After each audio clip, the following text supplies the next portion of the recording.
Guys, ay magbabalat tayo ngayon ng langka guys. So, ayan. Yung ating langka guys. Ayan. Langka. Babalatan natin. Ayan siya guys.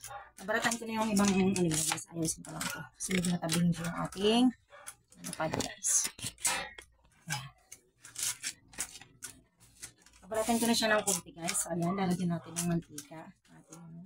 Para hindi siya magdikit-dikit guys.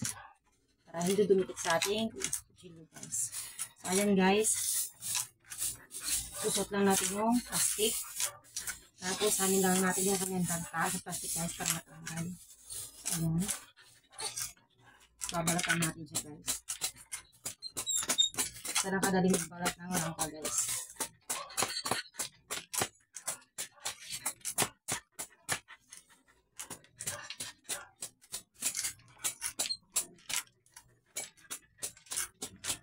Ating gagataan ngayon guys.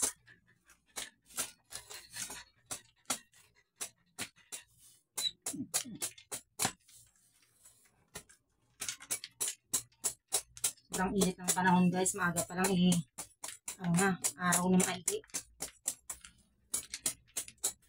Kaya nagbabalat yan guys. Ingat lang din guys. Baka mahiwa yung mga kamay.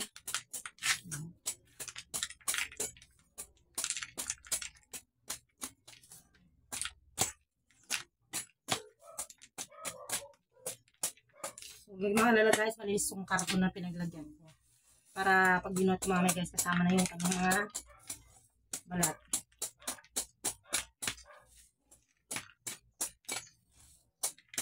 Galing to sa ating tanim guys, paligid.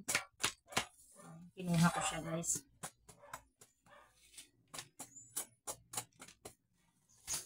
Balik ka rin natin siya guys. Gawin natin yung tagal.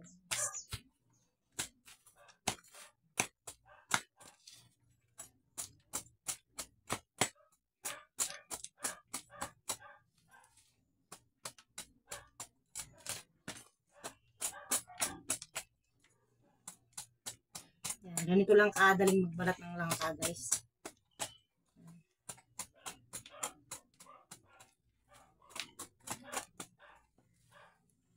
Ayan, lalagyan natin siya ng mantika guys. Para hindi dumikit sa ating kamay. So, ayan guys, ganyan siya guys sa ating kamay. Tapos po natin yung plastic guys. Kustos lang natin guys para matanggal yung kanyang dagta. Ayan siya guys. Ayan guys, ayan natanggal na siya. Kuha tayo ng sangkalan.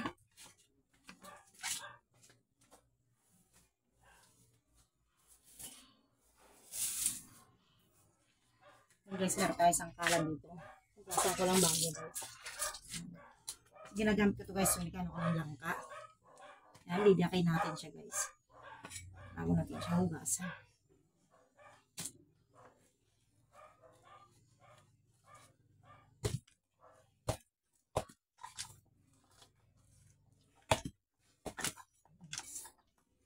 Medyo malaki na kasi siya guys. Kaya medyo mahirap na siyang biyakin.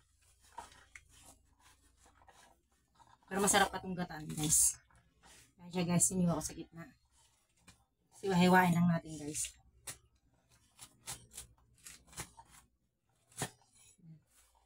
So tanggalin natin guys yung nasa gitna niyan. Kasi hindi naman nauulam yung nasa gitna niyan guys. Kasi matigas na. Ayan guys.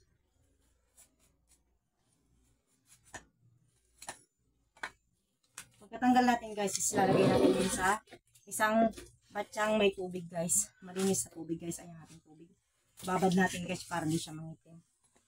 Tapos continuous lang tayo guys sa pag-iwa na sa susunod.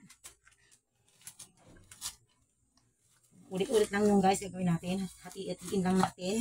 Tapos bago tatanggal natin yung gitna guys. Bago natin hiwa-hiwain mamaya. Ayan siya guys.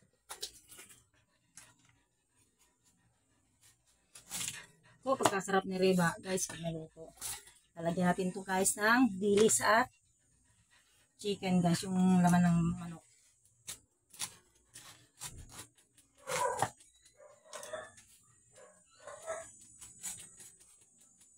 Favorite ko tong ulam, guys. Latang langka. Kuha pangalawa siya sa gabi, guys. Yung sa laing, guys, laing. Tanggalin guys, meron mga, parang may mga nibalik na sa aking balat guys. Medyo mainit lang sa pwesto ko guys. Sobrang init dito sa labas. Kasi maaga pa lang guys, grabe ng init.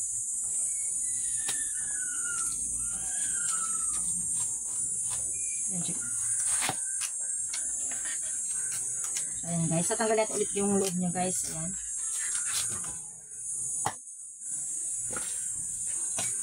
Pati yung aking aso guys, nainitan na siya. Gusto na rin yung maligo guys. Ayan. Tapos na natin siya guys. So, meron pang nasamang balat guys. So, tanggalin lang natin ng konti-konti. Ganyan.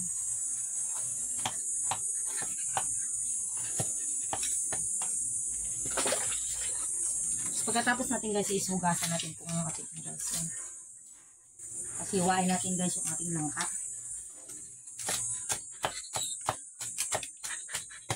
Kasi igisa natin sa loob guys. Ilutoy natin sa loob. So, ayan. Ganyan lang siya guys. Hiwa-hiwain lang natin. Balik natin sa ating ilagayan.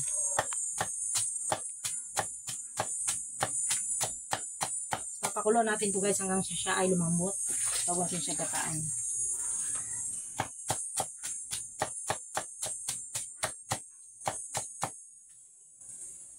Yan, ulit-ulit lang natin gagawin guys hanggang tayo matagal natin lahat.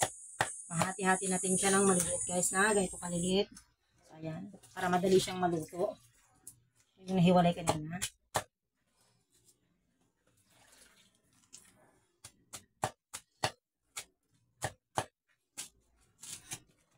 Napalaki yung isa guys. Ayan, tutulan natin ulit. Kasi medyo malapad guys. Ayan.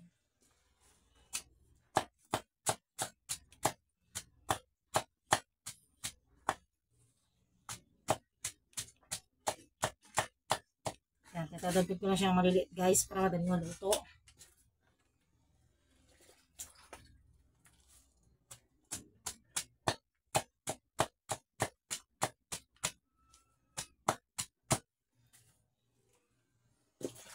Ulit-ulitin lang natin siya guys. So ayan, ito na yung ating last guys, last one guys na hati-hatiin. Ayan, medyo dikit-dikit pa yung iba guys sa ating pagputol. So hati-hati, iwalay-walay lang natin guys. Ito medyo makapal.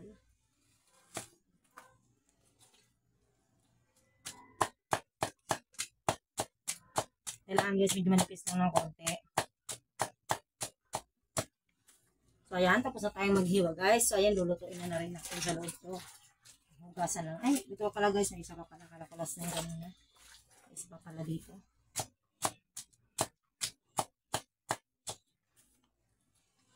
So, naisama natin sa gata, guys. Sobrang laki.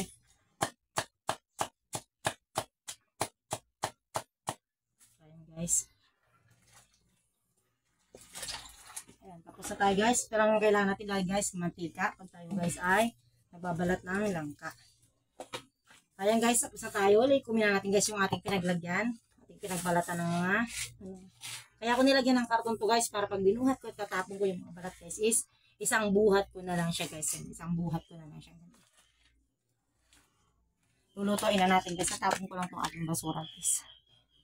Guys, lulutuin na natin guys yung ating langka. Ayan, umpisa na natin guys. Pinainit ko na yung kawali guys. Lagyan natin siya ng mantika. Ayan.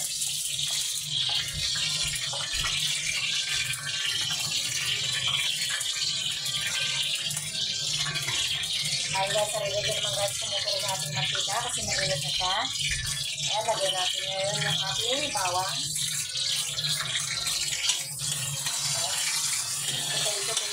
Guys, para bisa. Tignan natin guys yung ating sibuyas.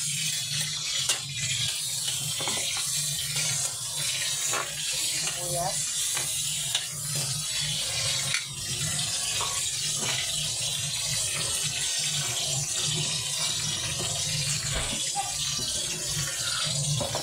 Kaya guys, habang kumukulo ating sibuyas guys at ating bawang, lalagay natin guys yung ating manok guys na ginayat guys na maliliit. Ayan guys, ating pang sahog. Lalagay lang natin guys. Kailangan manood yung lasa ng sibuyas at bawang sa ating manok bago natin nilagay yung ating langka.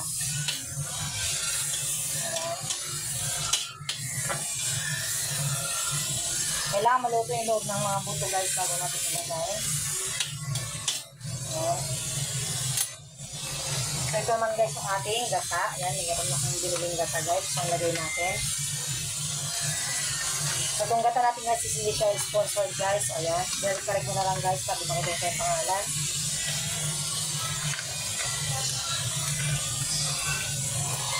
So ayan, iniwa ko na siya guys. Sinanggal ko na yung nakahanda na. So ayan guys, meron din tayong dilis guys ilalagay para lalong malasa ang ating langka.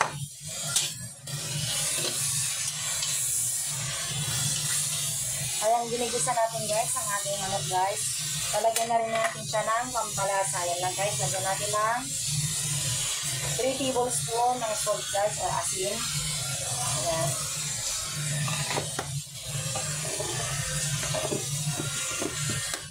Mag-add na lang tayo guys paglagay ng gata kung kulang.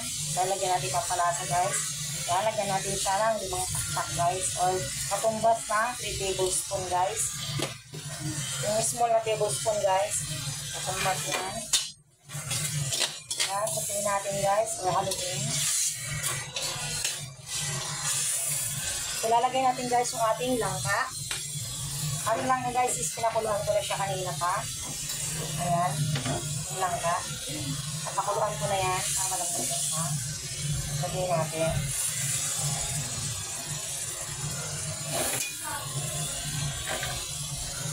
Lagay lang natin siya guys para maluto lahat. Ilagay ko na itong langka guys para maluto siya ng madali lang.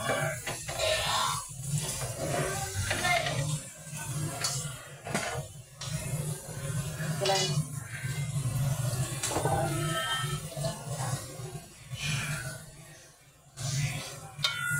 Ayan, nilagay ko na lahat guys.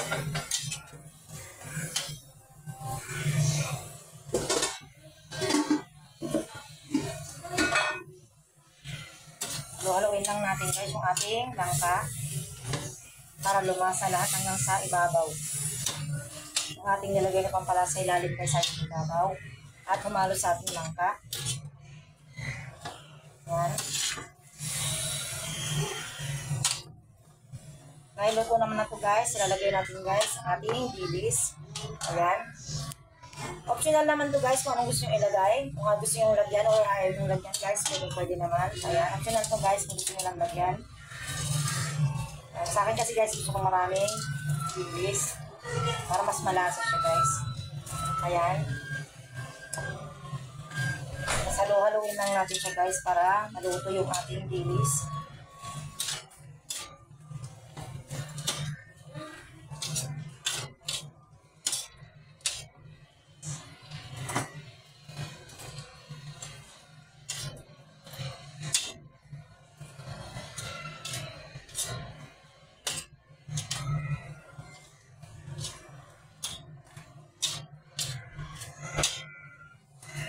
Ayan guys, ay isama na natin guys sa niluluto. So ayan, talagay naman natin guys yung ating kakanggata guys. Ayan.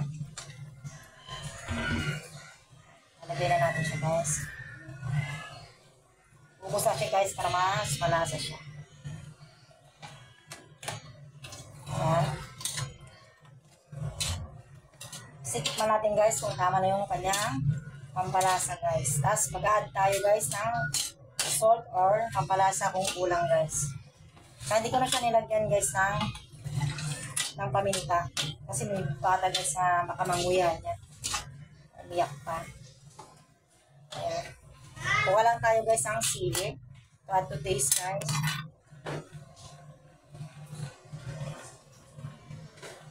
Saan sili ko dralin?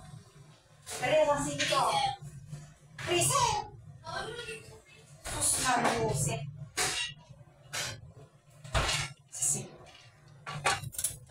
So ayan guys, meron na tayong chili guys na fresh galing sa ating garden. Ayan. Kupit-kupitin lang natin guys ng maliliit.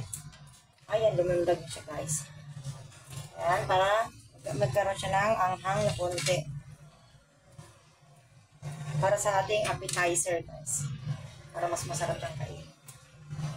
Ayan.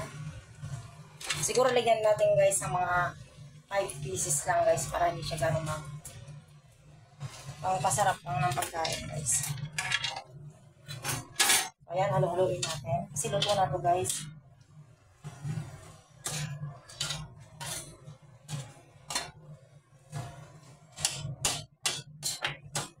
Ganyan na siya kadaling lutuin guys.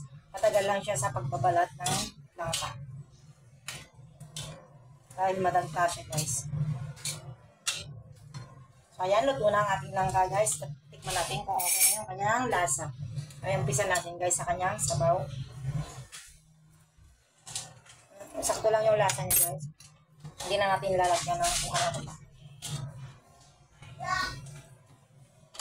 So lang guys. Thank you for watching.